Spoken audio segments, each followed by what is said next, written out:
What is going on, guys? It is your boy Triple M back at you again here with another video. I'm gonna be just gonna be a 3-part video or 4-part actually, because there are 4 raids. So I'm gonna be going through all the raids here in Crimson, making a guide for each one. We're gonna start here with Chambers of Xeric. Number 1, make sure you like the video, subscribe to the channel, guys, and make sure you tune into all my live streams. Make sure you follow me on Twitch, all the other shit. Yeah, I'll be in the info down below. All right, guys. Anyways, we're gonna get right into this. So to start off, this is the easiest raid, I'd say, here in Crimson. It's Chambers of Xeric. You do need 80 combat to do this raid. Gear wise, I'd say bring really, you don't have to bring too much, because if you die in here, you can just keep going, it's fine. But I would at least get a void set, maybe get a chaotic rapier and a chaotic crossbow. I'd say it's pretty much the minimum I'd go for gear personally. But you could go with like bandos and armor, or even black d'hide, even as long as you have like chaotic weapons, wouldn't be too bad. I'd bring as many brews. I'd bring your brews, all that stuff. Things that'll make this raid a lot easier, number 1, I'd say, is get unlimited brew with no stat drain. You can get both of those from the item reaper at home. I'd bring a few restores just in case you don't have those. Try to get the best gear you got. You can also try to get a raid team going. You don't have to do this alone. It's definitely better to do this with people. There's definitely a lot of people who you can carry you through this raid. You only need, I believe it's the minimum of 501 points, either 501 or 601, one of the two. So that's pretty much the minimum points you need to get dropped from this raid.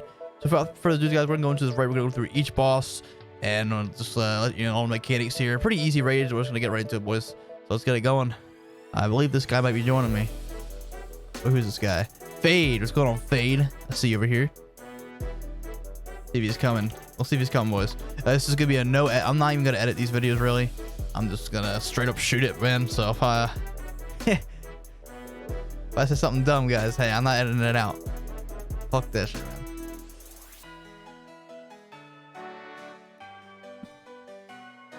Let's get it going.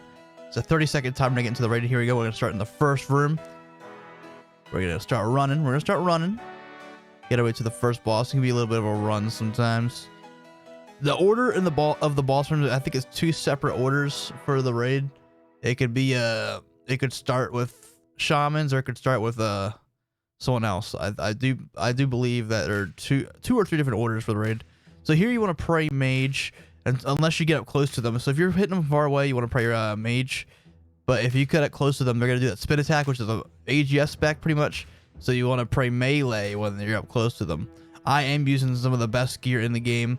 I worked hard to get to the spot here. So as you can see, very easy for me. If you have a weapon like a blood bow or a scythe, it definitely makes this, and it's Supreme Void. I should mention, you definitely want to get Supreme Void. That's definitely something you want to work towards. Get that, get a blood bow, get a scythe. Those are some really good upgrades right here. Next boss, you're to pray mage for all these. They do hit through prayer, kind of, so you do gotta heal up most likely these guys. We're gonna go through, we're gonna kill them. Boom, easy. Not even a problem for me, boys. Let's get it going. Who's this guy, man? Let's take him out. Get him out of here, man. He ain't ready for it. He ain't ready for it. Take him out. Take him out.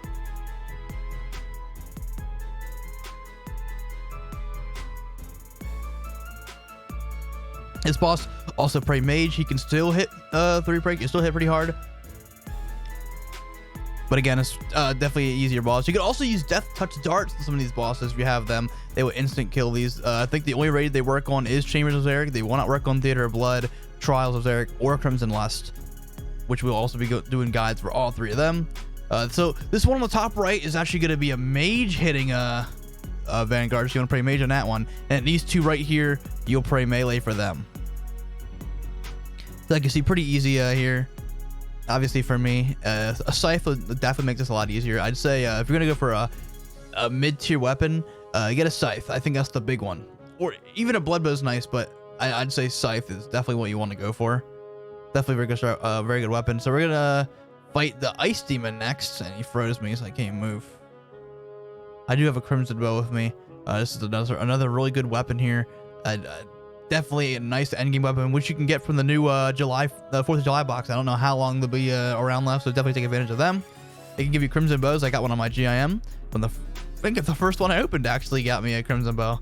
So actually, well, not the first one actually. It was the first one of that day. But I've been some in the past too. So, all right. Anyways, so he's dead. Mutatile again. Prey Mage. He will hit you if Venom as well. So just tank the Venom and the Dragon Fire.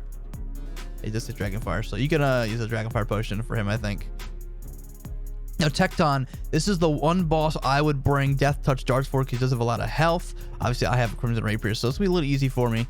But he has a lot of health, so I would use a Death Touch dart on him if you have any. Definitely very good for this boss. But you want to play melee on him. And you can see another. It's pretty easy for me. We're just gonna quickly go through this raid and just gonna quickly walk you through it. And look at that, he's dead.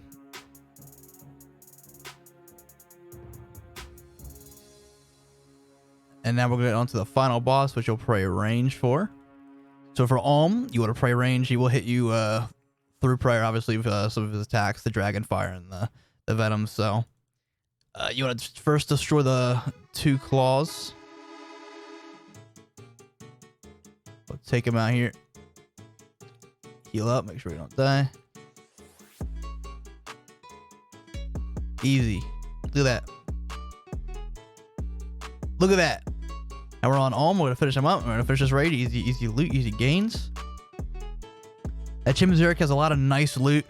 Coming from the main 2 is the Twisted Bow, Twisted Crossbow, some of those things like Twisted Buckler, Din's Bulwark, Kodai Wand.